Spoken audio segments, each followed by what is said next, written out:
Iger clearly looks back on this time as hard-earned lessons about the importance of tenacity and perseverance, but also about the need to stay clear of anger and anxiety over things you can't control.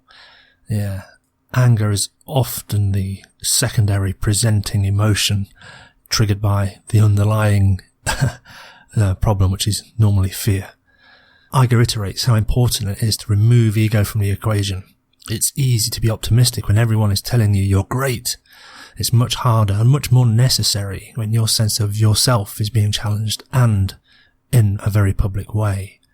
Yeah, I can't help but think about the recent issues around Jordan B. Peterson. I got sympathies for the fella, but, he's not undue some heavy criticism.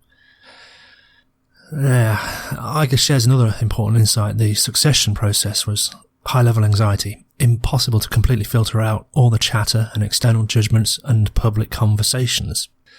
He learned through strong discipline and love from his family that he recognised it for what it was, that all this external criticism and so on, it had no bearing on who he was. So Iger controlled what he could and how he comported himself. Everything else was beyond his control. So this is a real exercise in self-control over anxiety. And between you and me, I think this is an appropriate refusal to do that so-called self-reflection or self-introspection we talked about earlier. There's a refusal to compare and make judgments upon the projections of outsiders. And I think this is what these people mean when they say, know thyself. It's the ability to compartmentalise and to lock out that introspection appropriately, but to allow it back in before ego takes charge. So plan accordingly. I suppose if you know there's a big project coming up that's going to face a lot of scrutiny, and there's going to be a lot of stress and anxiety, a lot of money at stake, so on, it may be worth planning with self to make the mental preparation necessary to hold off on introspection until after, not during. And if you're successful in this endeavour, let me know how you do it. I mean, we call this look in the mirror and make change, but it recently occurred to me that what we mean by the mirror is actually other people.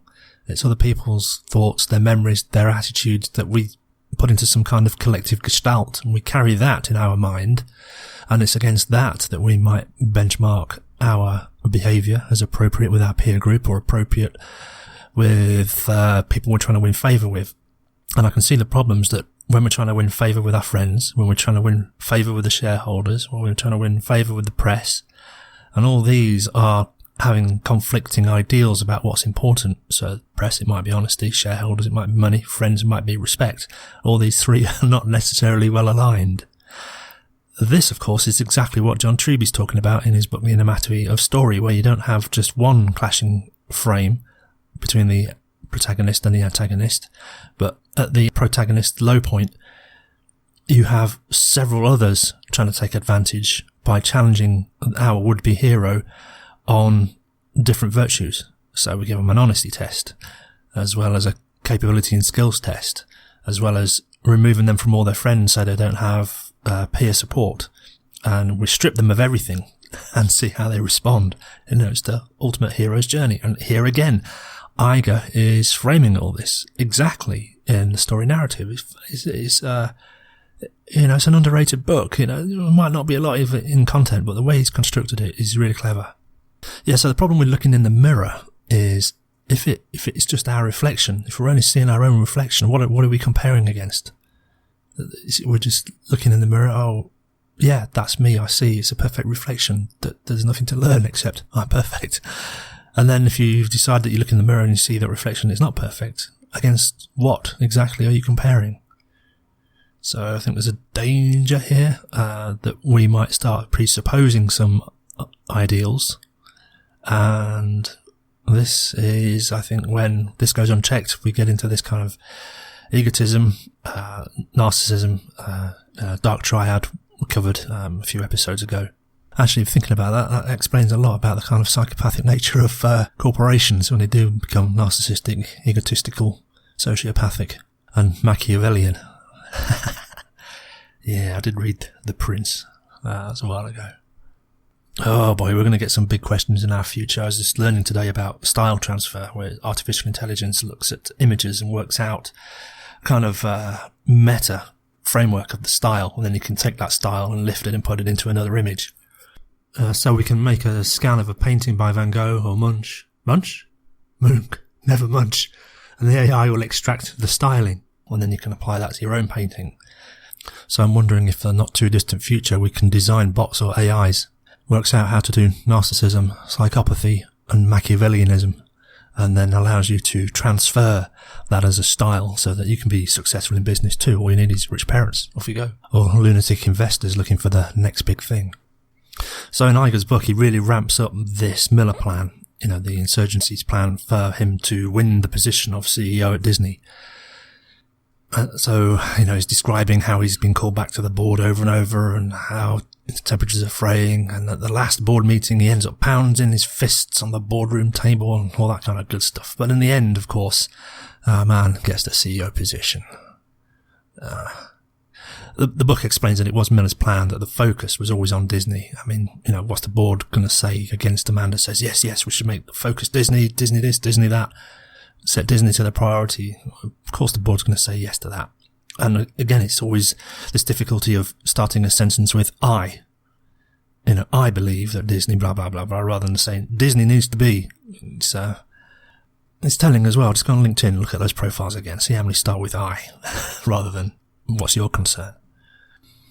So that climax over, of course, Iger's quite happy, puts lots of anxiety to rest, and ends that little 6-month chapter. I think that went on for. So, having got the good news, he's got a couple of phone calls to make. Who does he call? Oh, his parents, obviously, his daughters, his mentor, and then Steve Jobs. Okay, so here we go. We're setting up the transition now into Act 3. Can the Disney-Pixar conflict be resolved? This is the main culmination of the book. Iger barely knew Jobs at this point, but he wanted Steve Jobs to know that it was going to be announced the next day that Iger was going to be CEO of Disney. And Steve Jobs' response was basically, okay, well, that's cool for you. Iger told Jobs that he wanted to meet with him and fix the Disney-Pixar thing. And in his kind of typical style, Jobs replied, and how long have you worked for Michael? 10 years, Eisner replied. Well, said Jobs, I don't see how things will be any different, but sure, when the dust settles, be in touch. Cool as a cucumber.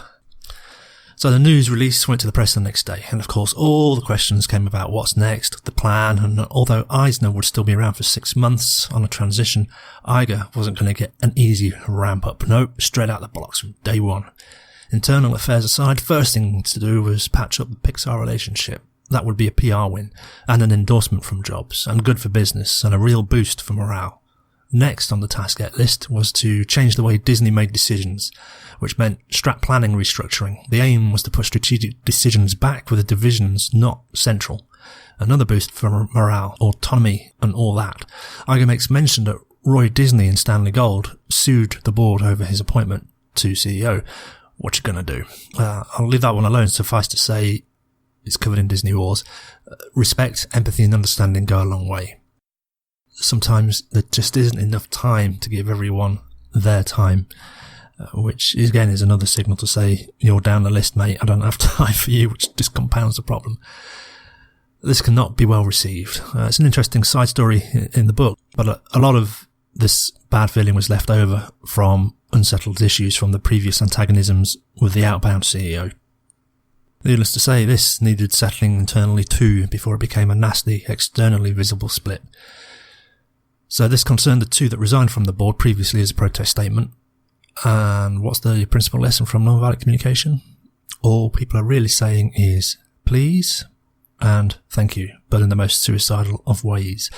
So when someone resigns from a prestigious position, I can only imagine there's a lot of pain and a lot of unmet needs and a huge requirement for empathy and understanding from a very busy CEO. If anything, this book highlights to me that the behaviour of these high-end executives fundamentally is not a lot different from how we act as kids in the schoolyard. The subterfuge is more sophisticated, but it's basically the same. Understanding this, I think, is keys to the kingdom. Listening, providing empathy, meeting needs, so simple. and testament to how much we fuck it up. Even at these levels where people are playing with billions and billions of dollars and hundreds and thousands of lives directly with employees' concerns and millions through the films and merch and the parks that they reach. Staggering, really. And the comprehension of that takes more than a moment to rattle around my brain, even to start to get a grip on the scope of how many people's lives are directly affected by decisions from the top. Again, I have to conclude that concentrated power is never a good thing, even if you were infallible in your decision making. You just don't have time to review all the evidence of so many different cases. Can't. So, got to delegate power. And I think in this respect, the way the Americans do it, they kind of got it sorted, in theory. No one should be trusted with power, and that's why it's distributed in the way that it is in the kind of systems of America's power structures. It's perhaps not the case today, because I feel it has been somewhat perverted a lot. So it turns out Roy Disney felt he hadn't got the respect he felt he deserved and had been fighting this battle for a decade or more. Nor did he agree with Iger's installation. And Roy, remember, was a lot older. And all this change again, entrusting the entirety of the Disney legacy in the hands of a stranger. Well, shouldn't have been a stranger, had been around for a few years. It's an impossible ask. Just like how George Lucas made that reference to selling Star Wars, in respect being no different to selling your kids into white slavery. Just as impossible as the alternative of Roy Disney living forever. You're never going to be around to look after your legacy. And Roy was out, was severed, a double blow. How could he not feel at least some anger, animosity and contempt? Very hard to make good on that. At least through this book, Iger seems to be acknowledging Roy's position. So how to react to Roy's decision or his actions? Fight, freeze, appease or submit? Which would you pick? Yes, he was appeased. But a little bit of a tricky one, because whatever concessions were granted could not be perceived as a validation of Roy's criticisms of Eisner. Not to put it too finely, Roy was offered a perfunctory role so that he could take part and be in the Disney world once more. So that was settled pretty quick. Peace made, one conflict down. So, in the movie business, this is foreshadowing of the big one, the Disney-Pixar conflict. So Iger shares his insight about this affair. Don't let your ego get in the way of the best decision. He could have used the vast resources of Disney to fight the lawsuit, draining everyone's time, resources, morale and money.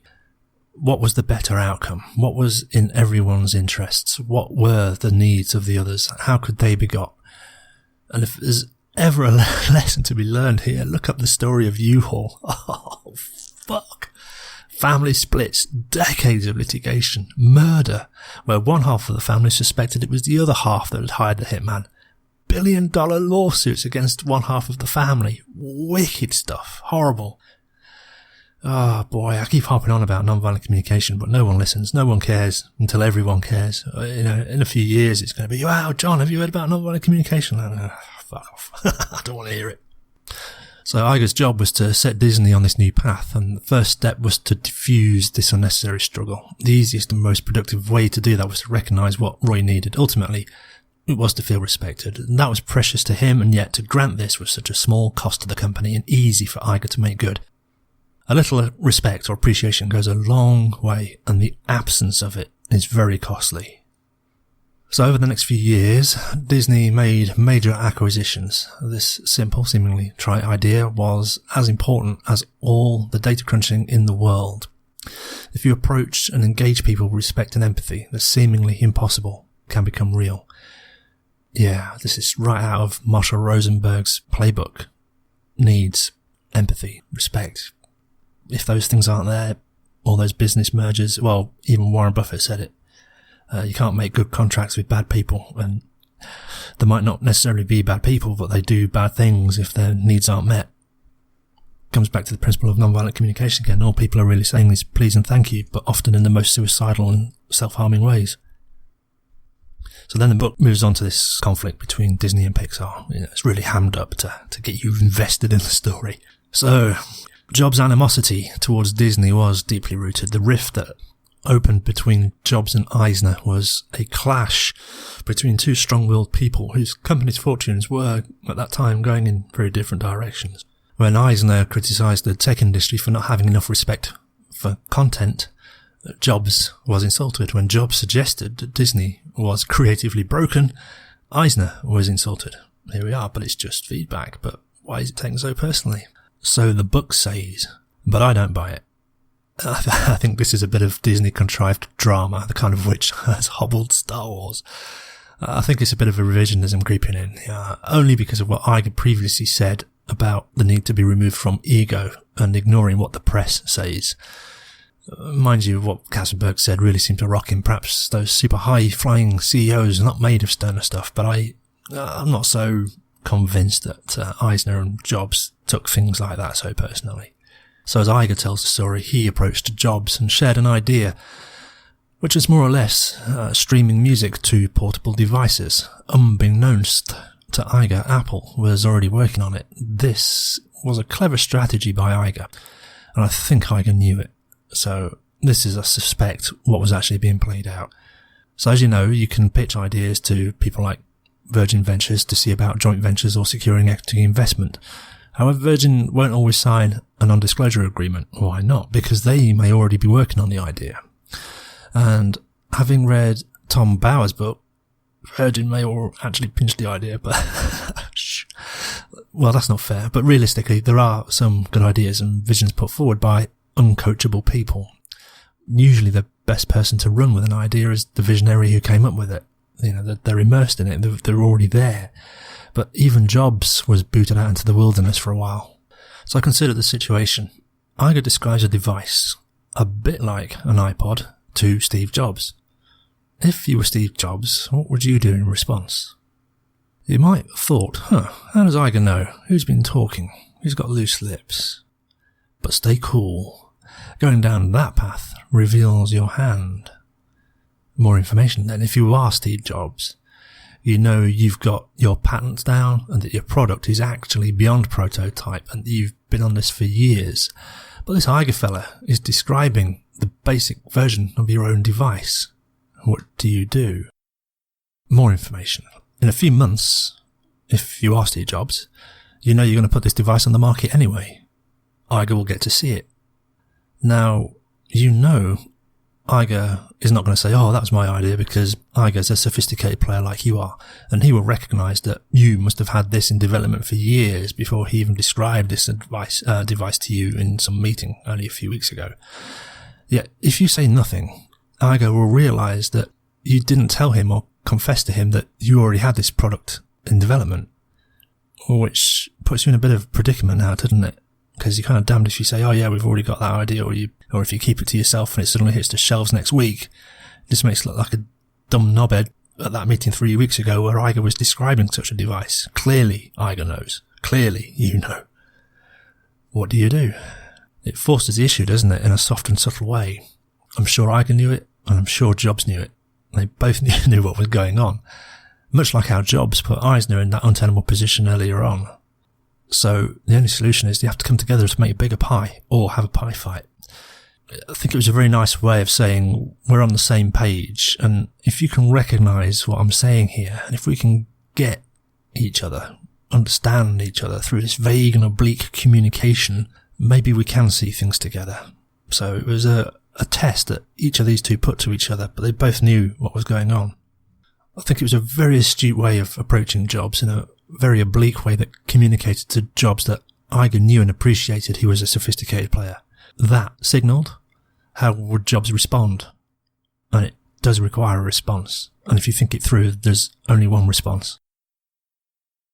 You can't tell anyone about this, Jobs said, but what you're talking about with television shows and stuff, that's exactly what we've been imagining.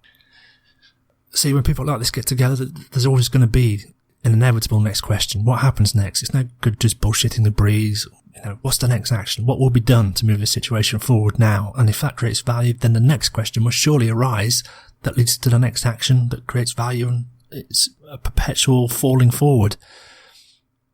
Jobs added, this is going to allow people to watch video on our iPods, not just listen to music, he said. And if we bring this product to market, will you put your television shows on it?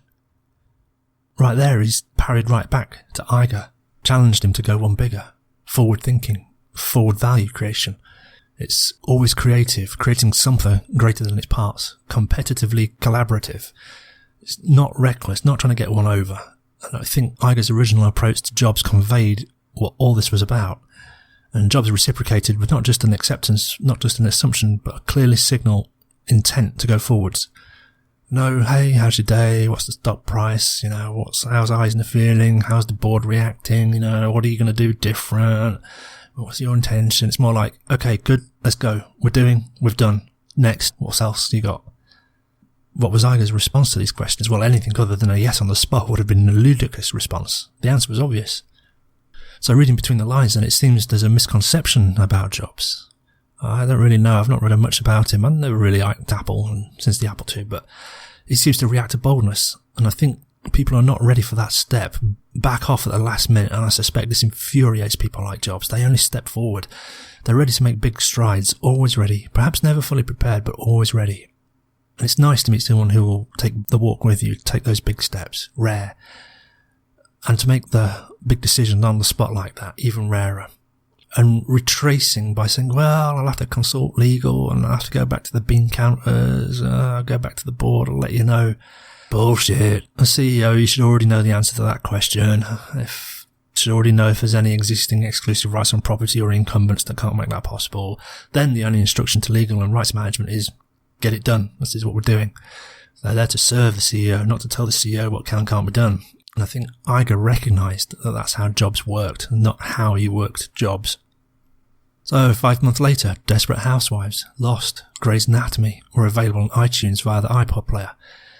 And Iger essentially brokered that deal with assistance from Anne Sweeney, who ran ABC. Even Jobs was impressed by the speed at which it happened. Jobs lamented he had not met anyone in the entertainment business who was willing to try something that might disrupt their own company's business model. Indeed, risky business. Meanwhile, there was naggings from Strat Planning back at Disney. This was a scheduled meeting that popped up on Iger's email, something about pricing strategy in Hong Kong. So Iger called up the person running parks and resorts and asked, whose meeting was this? Iger was informed it was Strat Planning.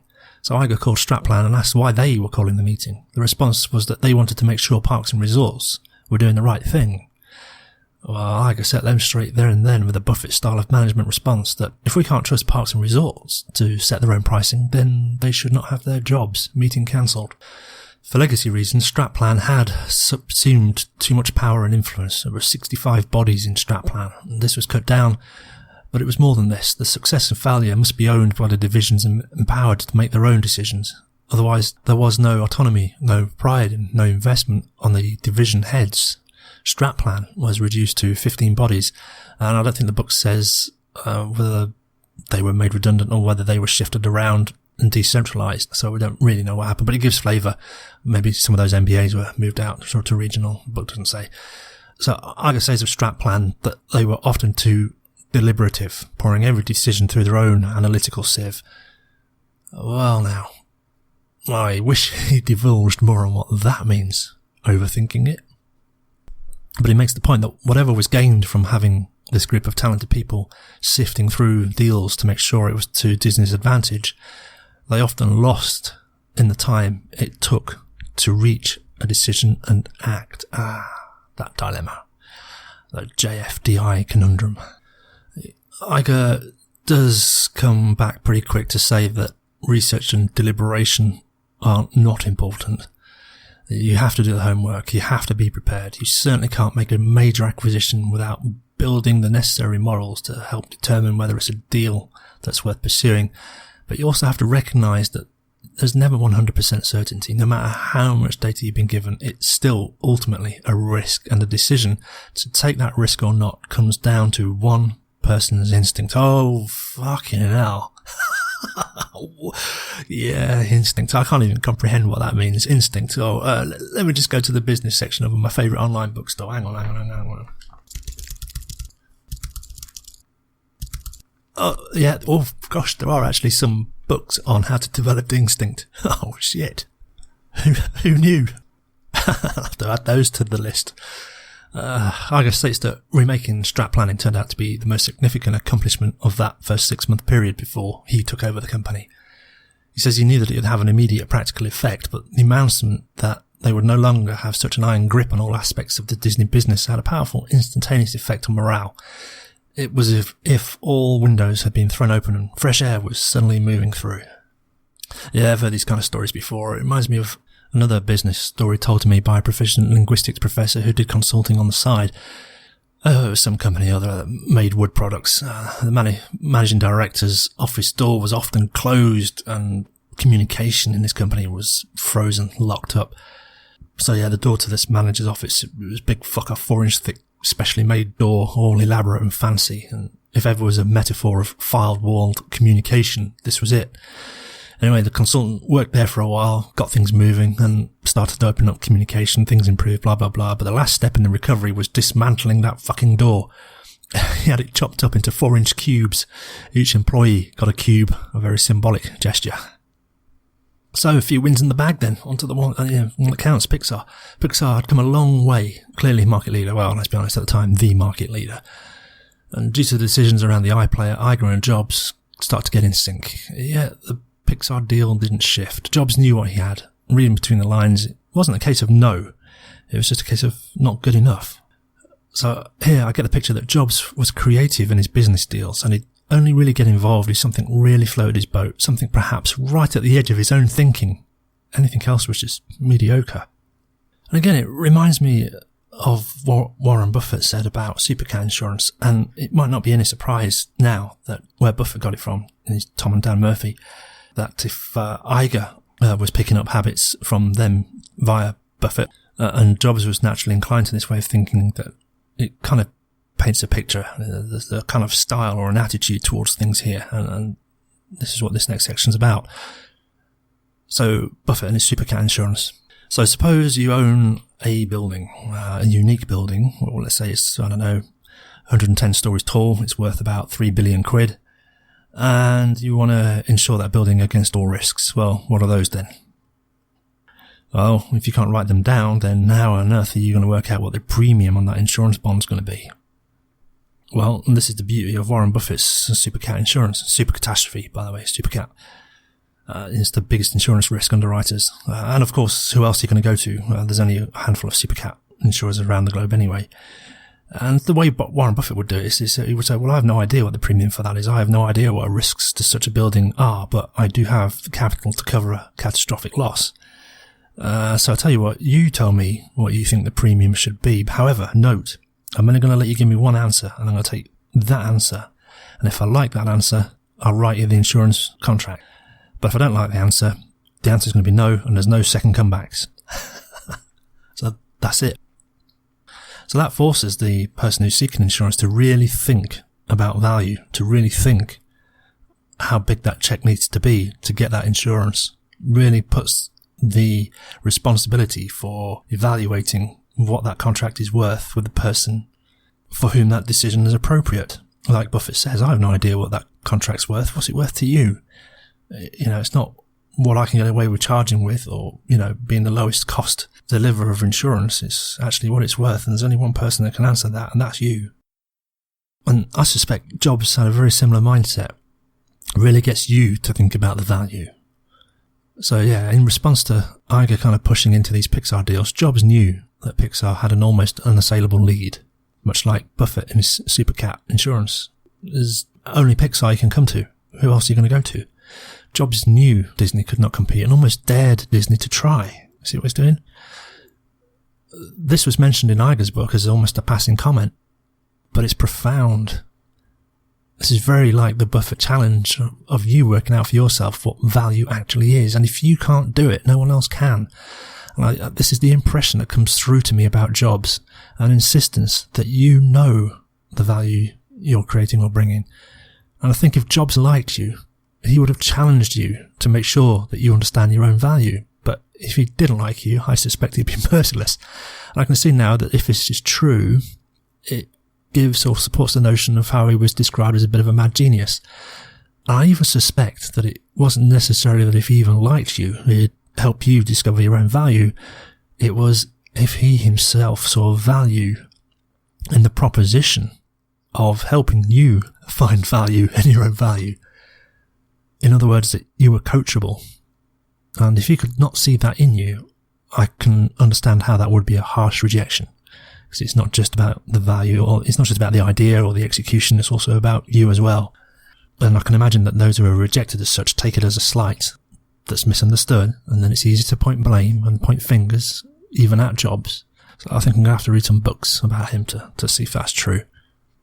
But I'm going to guess as well, I reckon Jobs was one of those highly intelligent people that kind of got fed up with being curious about people, mainly because we're a lot the same, and giving rote answers, or answers that people have heard on the news or from their guru or for whatever's in fashion at the moment, it's kind of boring. I reckon that Jobs would have really appreciated an original thought or an original way of doing something. So yeah, I must read up on him. There's two ways of looking at this challenge. Disparagingly, and in the way Jobs likely meant it. And it's a knife-edge thing. So a narcissist may ask this challenge in the form of, am I supposed to be impressed by this suggestion? Whereas a very similar sounding expression of the same challenge is, I dare you to think bigger. But it has a profoundly different emphasis. Jobs' challenges to Iger was, can you see the solution to your problem? Can you see value? Are you looking at it? Can you get it? Think. What will it cost you to do it? What will it cost you to create a Pixar equivalent? The answer is here, stood in front of you, right now, and it's called Steve Jobs. All you have to do is craft the right deal and you're good to go. Get creative, man. How much do you want it? What value can you bring? I think that's what's being expressed between the lines. All the time, it's what value do you add? And it better be exceptional. Otherwise you won't even get small talk. At the same time, the book describes the day Eisner left the building for the last time, and I'm reminded of how Francis Bacon talked about getting old and watching your friends get old, and one day that's you, old, outdated, superseded, not many friends left, harsh. But fuck me, what was Eisner worth? A couple of billies by this time? Yeah, in this I take heed. Eisner invested 20 years of his life to Disney, walked away a very rich man. Yeah, it probably still hurts. Jesus, that's a mind scramble. Being one of the biggest movers and shakers in the entertainment industry, having a global impact, almost limitless resources to get big shit done. Where do you move on from that? Anything else has got to be a letdown. It's quite sad, really. So Iger makes an astute observation about attachment and title, and being cautious about pegging identity to role. Pertinent. And from that somber note, Iger leaps right into day one of him officially becoming CEO of Disney, from one extreme to the other. And I've come to notice something about emotions too. There seems to be like an emotional drag, a kind of inbuilt physical limit, an inertia. It's like you can't be angry and grateful at the same time. But there does seem to be a finite amount of time required to shift from one emotional state to another. It's like a transition time, emotional momentum, if you like. It doesn't happen instantly. It can't. There seems to be a drag. There seems to be like an inertial limiter. You know, it's like, driving the car. You can't go in reverse instantly. You have to hit the brakes, slow down, kill the inertia, then accelerate in the other direction. You know, there's a time delta. And it kind of feels like this is a reconfiguration in the mind, and it takes energy, and there does seem to be a point of habituation, an exhaustion point, that you can only swing only so many times in a set period before the brain gives up. Like to use an example, since we're talking about Disney, it's like looking at a painted cell of an animation, one frame there, still static. But when you pass so many per second in front of the eye, it suddenly becomes an animation. The perception of it being still images is lost, and now it's a movie. It's no longer perceived as static but fluid. And it's just something I've noticed on some days myself, switching from high highs to low lows several times a day. It kind of literally leads to nausea. It's like feeling sick, and I don't know, that's not a good place to be. But I suspect there's a kind of like a mental fatigue or a stress, or a kind of a weird, I don't want to mean this in the medical term or a diagnostic sense, but a bipolar, exists one extreme to the other. Sometimes in one moment it can be all happy and hopeful. A second later, go right the other way. I find it hard to regulate this sometimes. And for me, the answer is to kind of decouple from any kind of stimulant, any kind of emotional stimulant. Maybe that's something I need to look into. But yeah, there definitely seems to be a phenomena of emotional drag, a time delta. So I'm reminded of our rubbernecking episode a few episodes ago. You recalled the bit about the image tests and the post-cognition bias due to the pre-framing, that the expectation sets an outcome bias, and there is a small window of about 0.8 seconds where the mind is in a kind of a shock to respond to a stimulus. In the example of violence, kind of, again, in movie parlance, it's a hard cut, hard slam. So in the book, moving from the poignant sadness and the unceremonious ending of a career suddenly to the start of the next. No time for mourning or consideration. It's a hard slam, wham, bam, move on. Yeah, smash cut, jarring, dramatic, emotional. There it is in Iger's book, I'm going to come back to this notion of emotional states a bit later. That's why I kind of raised it now. But anyway, yeah, so first meeting as CEO, and Iger has organised 10 years worth of Disney animation statistics, and it's not great news. But this is it. Step 1, calibrate. To know how to get there, you've got to know where you're starting from. And the numbers were horrible. And it was even worse when stacked up against the competition. And it was not a positive note to start the first meeting. Well, that's a deep anchor. The smash cut. The solution to fixing this dire circumstance was to buy Pixar. One extreme to the other. The emotional responses must have been visceral. And with that kind of response, you can't help but be engaged with the idea. Again, it's great storytelling. It's doing a deep anchor. Well, how bad can bad things be? Well, if you thought they were bad now, wait until I tell you that we're going to buy Pixar. See now what Iger means about making decisions on instinct. It's an emotional engagement. It's making things come alive. It's a profound connection to an idea, one so big, right at the edge of thinking, exemplified earlier in Walt Disney's quote, "Doing the impossible is fun." But Pixar, from Steve Jobs, it was a hard pitch.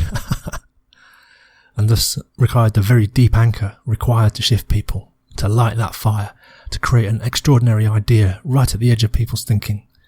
And there has to be a response to that. You can't not respond.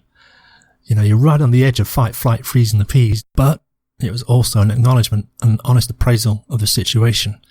So it was also presented in the cold, hard light of facts, not wishful, fanciful ideas in the ether. Very clever. Double whammy.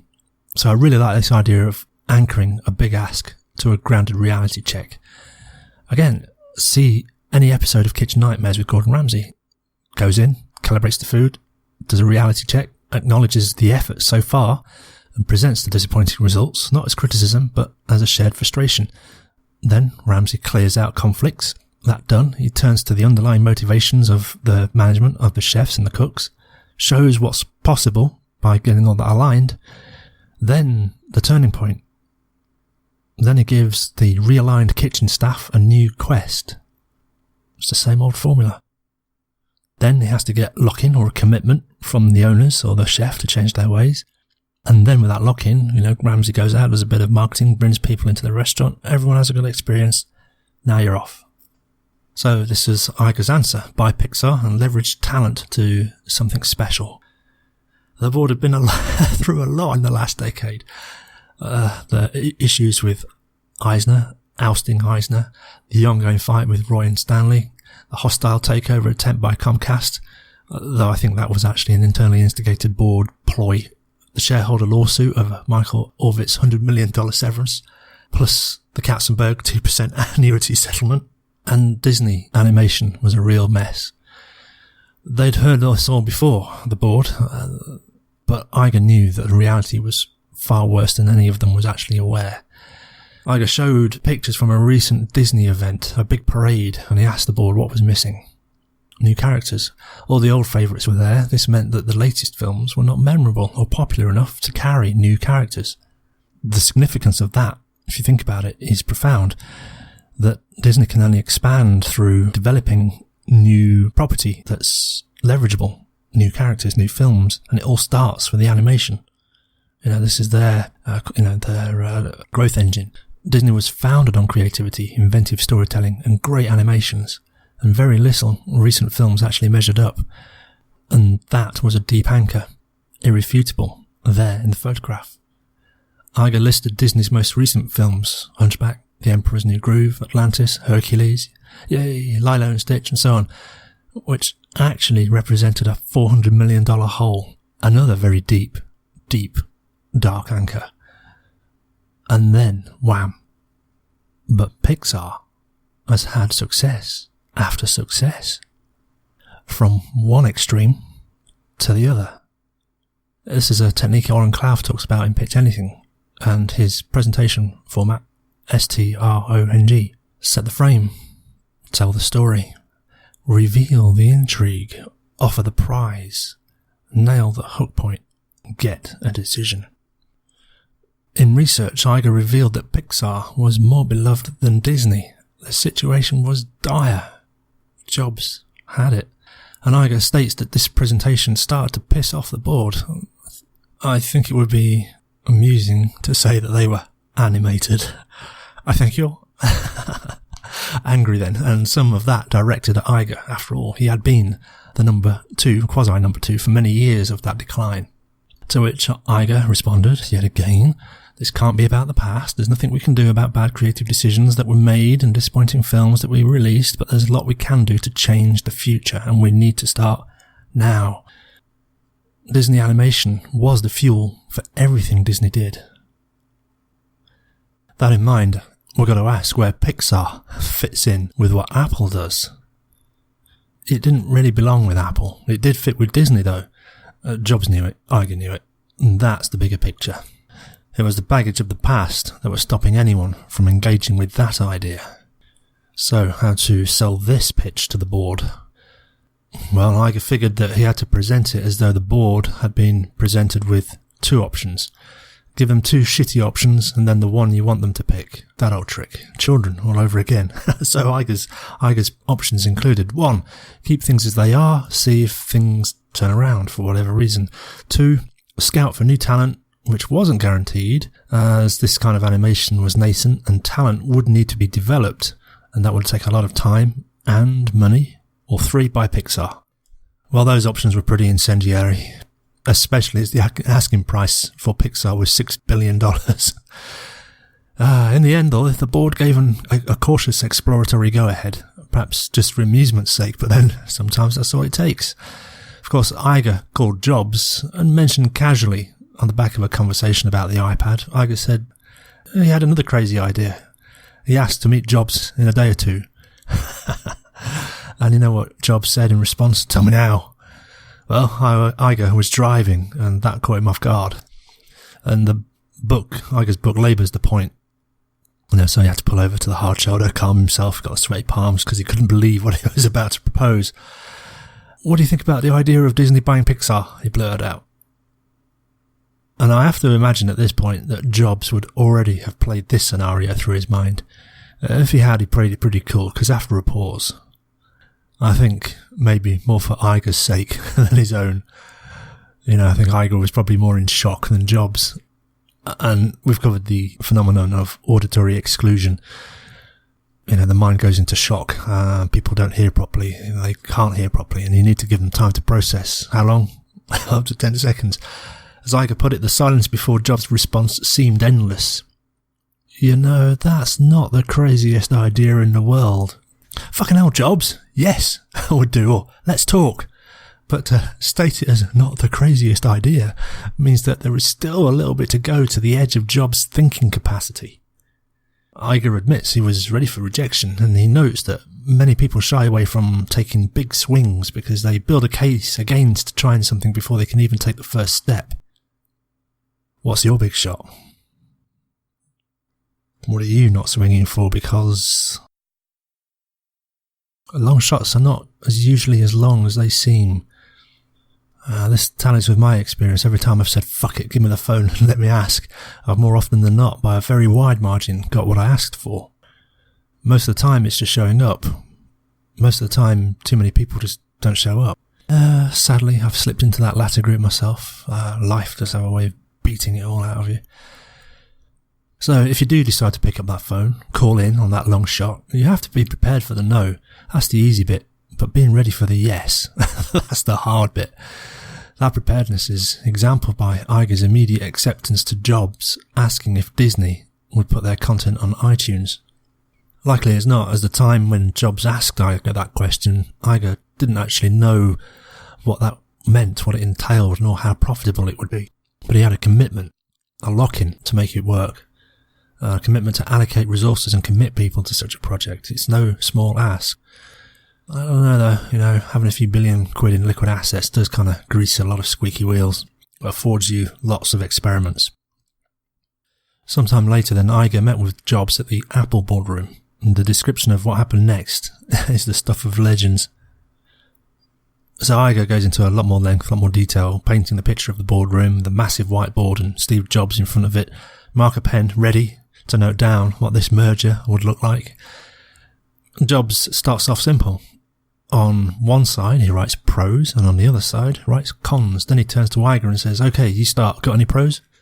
Caught off guard, Iger faltered and ceded to Jobs, who then proceeded to write down a list of cons.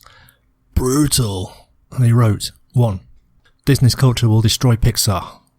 2. Fixing Disney animations will take too long. 3. Wall Street will hate it. 4. Your board will never let you do it. 5. Pixar will reject Disney as an owner, as a body rejects a donated organ. There were many, many more, but one in all caps letters. Distraction will kill Pixar's creativity. So, Jobs has done his homework, although on first inspection these were more or less obvious hurdles. Flippantly, perhaps, Iger suggested, Disney will be saved by Pixar and we will all live happily ever after. Jobs didn't write that one down. Instead, he asked, what do you mean? See, there's a please in there, isn't there? There's a question being asked, please help me. But it's expressed in the most sarcastic and suicidal way. So Iger elaborated. So there's something in sales called the Franklin Close. You list the pros, list the cons, and the list that's the longest gets it. And the way this list was looking was not good for Disney. Except Jobs knew different. He knew that some particular entries carried much more weight, so each entry had to be appropriately balanced, volume-weighted average prices. Funny thing about using whiteboards, the bigger the better. I also learned from Jackson Pollock in one of his interviews about the size of paper 2 and the shape. It presupposes boundary conditions from the start. Be wary of that. So this conversation went on for a little while, and eventually Iger turned to Jobs and said, I need to visit Pixar. Things had got so bad there was little collaboration, and Disney didn't even know what Pixar were working on. At the time it was Cars, and no one at Disney had seen it. Disney heard about this other film, about a rat in a Paris restaurant. My girlfriend at the time, she enjoyed watching Ratatouille many times while cuddled up on the sofa. Gustav's, if I remember that much. Anyway, Iger reckoned that he should have a look around if he was going to buy them. Well, yeah. He wanted to know what it felt like there. What did they do differently that led them to consistently create brilliant films? Of course, Jobs immediately agreed to the visit. Do you get the feeling that Jobs wanted this more than Iger? I do. So sometimes later, Iger got the full tour and a sneak peek at a new film called Wall-E. And other films in the works included Up. All these films went on to win Academy Awards for Best Animated Feature Films. Iger got a tour of the technology and in-house built tools, a full access tour. Iger was impressed by all of it. Quality, creativity, tech, leadership, storytelling, enthusiastic collaborations. Iger was keen. But when he reported back to his team, he met resistance. The risks were too big, he was told. He was told a lot of things, all smokescreens. There was no defensible argument behind statements like, it's too soon in your tenure, as if that affected anything. Another reason stated that made me fucking laugh was it would be a tough sell on the street, meaning Wall Street and investors, a comment presumably against the difficulty that raising capital or selling stock would presume to be. Again, that's what investment banks are there for. That's their function. And that's why they get the fat fee. To get off their arse, to get on the roadshow and sell the fucking prospectus. That's their job. Also, why companies obsess about their credit rating and stock price. It's the gateway to cheap finance that makes it easier for the banks to do all this shit. Anyway, as with everything, the key is awareness, taking it all in and weighing every factor, your own motivations, what other people you trust are saying, what careful study and analysis tell you, and then what the analysts can't tell you. Oof. Ultimately, it comes down to instinct, like it says. Oh, God. Nothing is a sure thing, but you need, at the very least, to be willing to take big risks. You can't have big wins without them. But there is a caveat, and Iger makes warning. He said, even if it isn't on purpose, the buyer often destroys the culture of the company it's buying, and with that, it destroys value. Indeed. A lot of companies acquire others without much sensitivity regarding what they're really buying. They think they're getting physical assets or manufacturing assets or intellectual property. In some industries that's more true than in others, but in most cases what they're really acquiring is people. In a creative business, that's where the value really is. So the key to this deal was not to obliterate what made Pixar work while integrating it into Disney. So the book does go into quite a bit of detail on how this might be structured. And it also describes how a valuation was made on Pixar, and the price tag eventually worked out to be $7.4 billion. And this was going to be done with a stock swap. Easy-ish. Integrated in that package was a social contract which stipulated cultural concerns. Details, but this is one of those reasons why the Disney castle is followed by the Pixar Luxor Junior lamp at the start of Disney Pixar films. And what's also telling is that Steve Jobs actually met with Disney's board to pitch Iger's purchase of Pixar to the Disney board. Do you get the feeling Jobs really wanted this sale to go ahead? I do. In this pitch, Jobs mentioned that the iTunes deal and how well that had gone. Again, you get the feeling Jobs planned this all along. I do. So the board retired to mull it over. In the meantime, the deal leaked and fuck me, a mini shitstorm ensued. And a phone call. It was Eisner. Bob, you can't do this deal. As Iger tells it, Eisner was listing out the same reasons. Too expensive, Steve Jobs will take over, blah blah blah. Even tried to get Warren Buffett involved in the effort to persuade Iger out of the deal. Well, I might have thought this rude. It's one thing to have doubts fed to you by your own team for which you pay their wages, but to get unsolicited advice from an ex-boss that throws on more doubt seems strange. I mean, what did Eisner stand to gain from this? I suspect there's more to this story than Iger's letting on. Eisner even appealed to put his case to the Disney board. Wow. And yeah, he got his way. Wow. In their defence, though, the board gave yet another bite of the cherry to Iger to sell them on the idea of the Pixar purchase.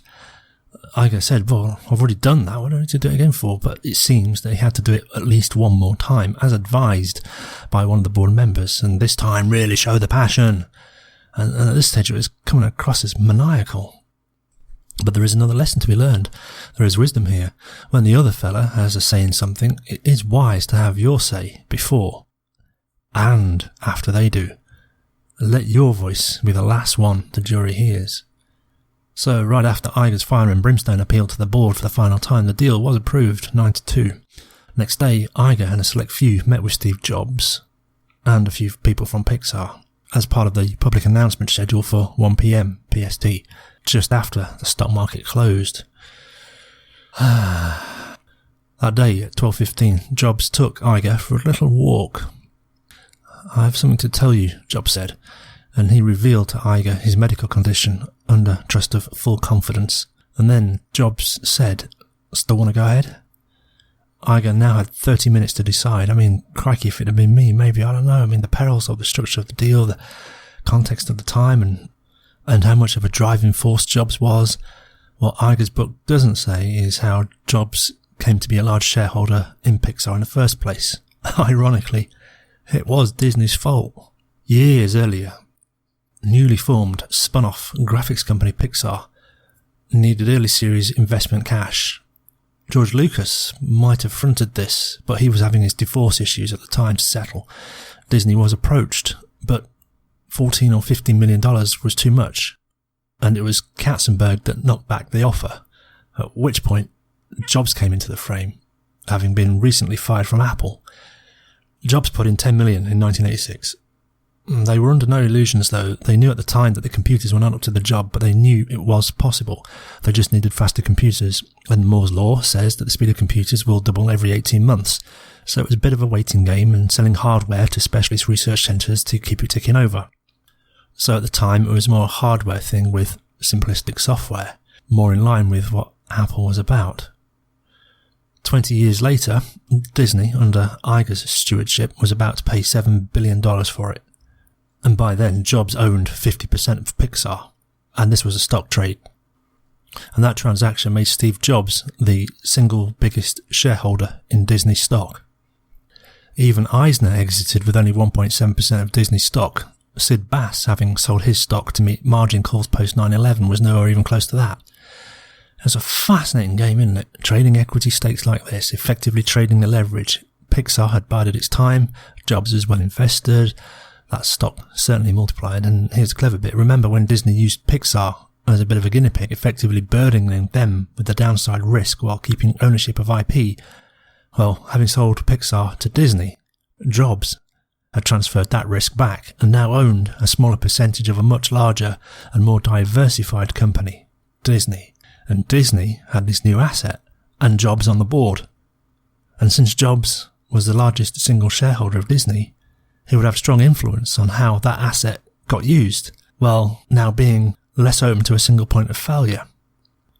There is a name for all this. It's got a name. It's something like asset enhancement or something.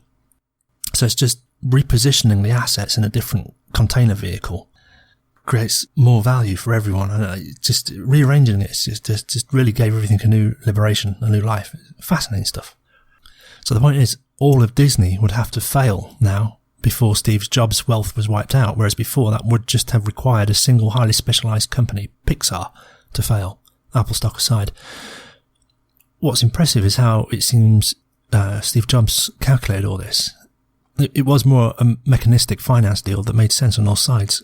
Compare this decision-making strategy to those making decisions in story form from an emotional place. What's the difference? It's a big one. Consider again Roy Disney and his frustration and emotional burnout effectively driving him to his own self-enforced exile. The broken relationships at these high levels where executives stop talking to each other. Self-exile is the last step of ultimate control. As Pepiat quoted Francis Bacon, when Francis Bacon mentioned suicide, he said, "I suppose it's a gesture." But it doesn't help though. Yet, from these retellings of isolated stories, Jobs didn't make decisions like this. Why not? What's the difference?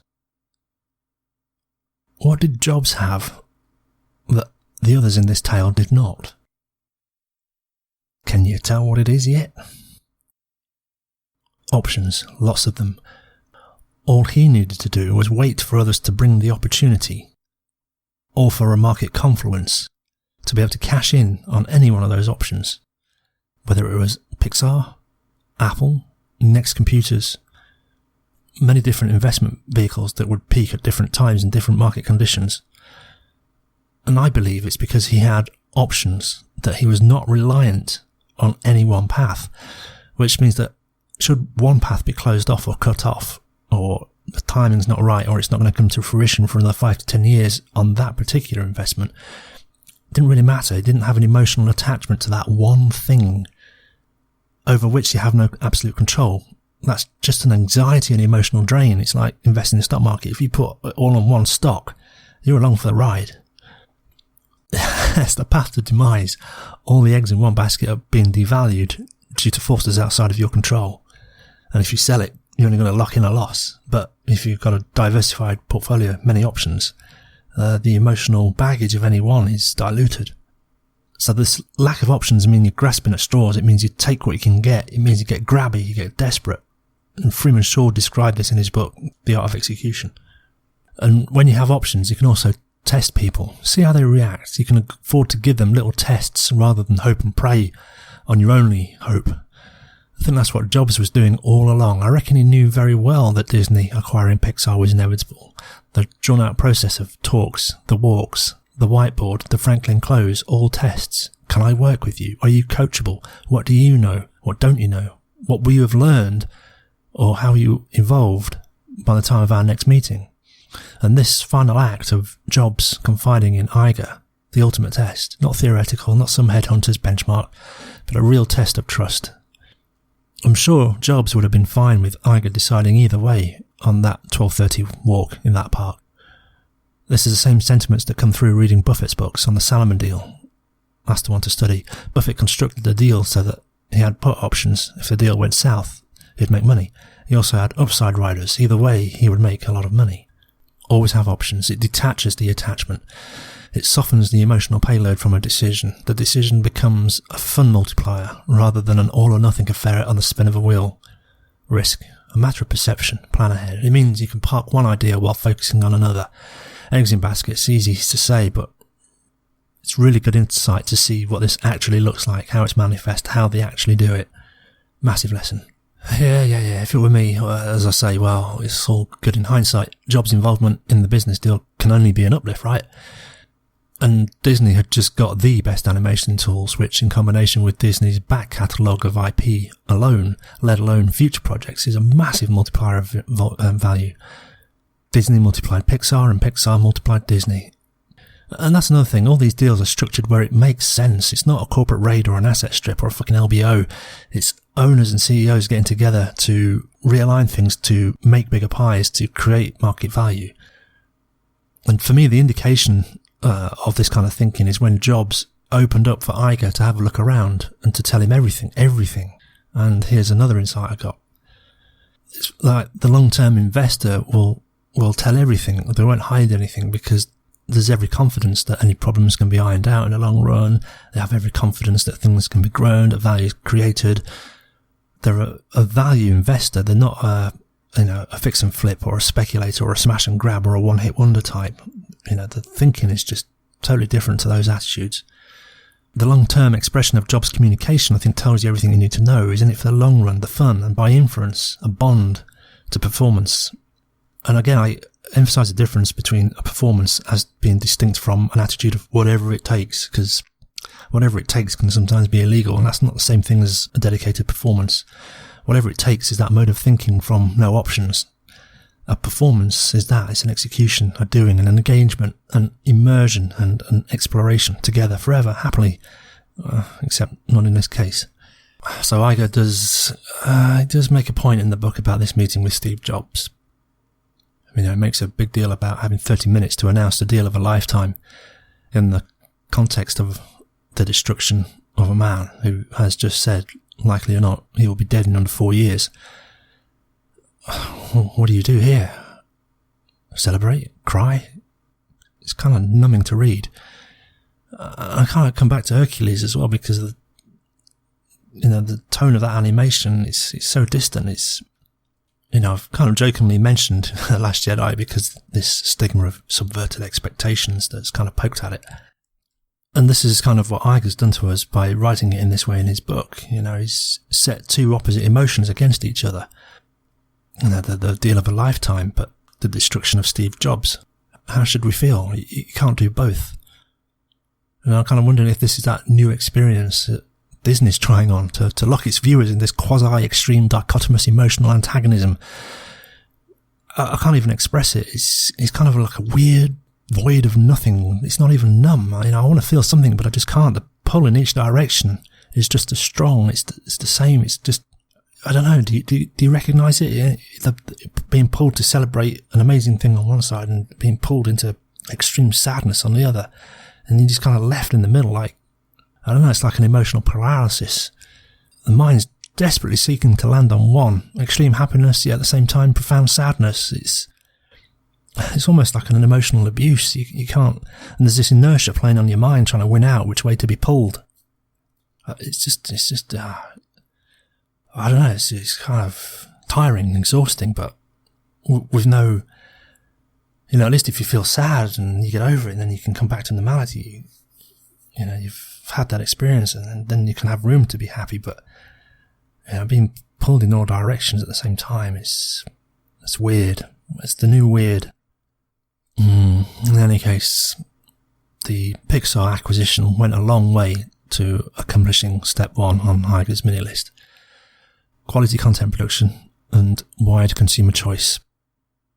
It also checks off goal number 2, embrace tech. And that just leaves number 3, become a global company.